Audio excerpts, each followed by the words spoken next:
क्या आपको पता है कि भारत के अलावा भी एक ऐसा देश है जहां दुनिया के सबसे ज्यादा मुस्लिम आबादी रहती है और इसके बावजूद भी यहां पर रामायण का बहुत बड़ा महत्व है। इस देश की सारी संस्कृति ही रामायण की आस्था से संबंध रखती है। ये एक ऐसा मुस्लिम देश है जिसके नोटों पर भगवान गणेश की फोटो है। यहाँ के एयरलाइंस का नाम गरुड़ इंडोनेशिया एयरलाइंस है। मान्यताओं के अनुसार हिंदू धर्म इस देश में 5वीं शताब्दी से ही है। भारत से ही हिंदू धर्म इंडोनेशिया पहुंचा। यहाँ की कला, संस्कृति, मान्यताएं, इन सभी चीजों पर हिंदू धर्म की झलक दिखाई पड़ती है। रामायण का यहाँ इतना गहरा प्रभाव है कि आज भी देश के कई इलाकों में, कई गलियों में रामायण के अवशेष और पत्थरों पर राम कथा के चित्र मिलते हैं। लाखों करोड़ों मुस्लिम लोग यहाँ पर राम भक्त हैं। कुरान के साथ साथ रामायण को भी पूजते हैं। आखिर कहाँ तक है इस बात में सच्चाई और क्या है इंडोनेशिया में रामायण का इतिहास, आइए जानते हैं। इंडोनेशिया एक ऐसा देश है जिसकी आबादी करीब 23 करोड़ है, जो सबसे ज्यादा मुस्लिम आबादी वाला देश है। इसके बावजूद भी इंडोनेशिया में भगवान राम के लिए खास जगह और सम्मान है।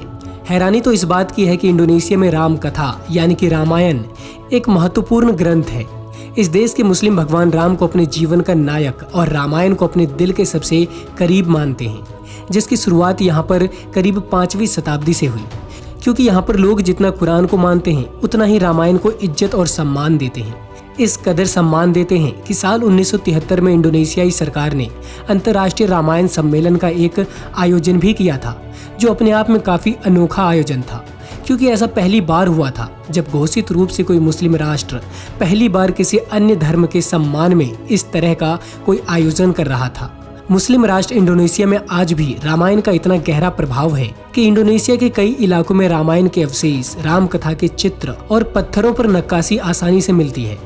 भारत और इंडोनेशिया के रामायण में ज्यादा कुछ अंतर नहीं है, क्योंकि जहां हम भारत में रामायण कहते हैं वहीं इंडोनेशिया में लोग रामायण को ककनिन या फिर काकाविन रामायण के नाम से जानते हैं। यहाँ हम भगवान राम के नगरी को अयोध्या कहते हैं, वहीं इंडोनेशिया में यह योग्या के नाम से स्थित है। हमारे देश में प्राचीन सांस्कृतिक रामायण के रचयिता महर्षि वाल्मीकि हैं, तो वहीं इंडोनेशिया में इसके रचयिता कवि योगेश्वर हैं।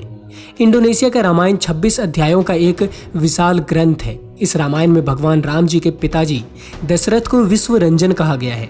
कहा जाता है कि इंडोनेशिया की रामायण का आरंभ भगवान राम के जन्म से ही हुआ था। इसीलिए इंडोनेशिया के लोग भगवान राम को अपने जीवन का नायक और दिल के काफी करीब बताते हैं। जब कभी भी इंडोनेशिया में रामायण मंचन किया जाता है उस समय देश विदेश के लोग भी इसमें भाग लेते हैं। कोई भगवान राम बनता है तो कोई माता सीता।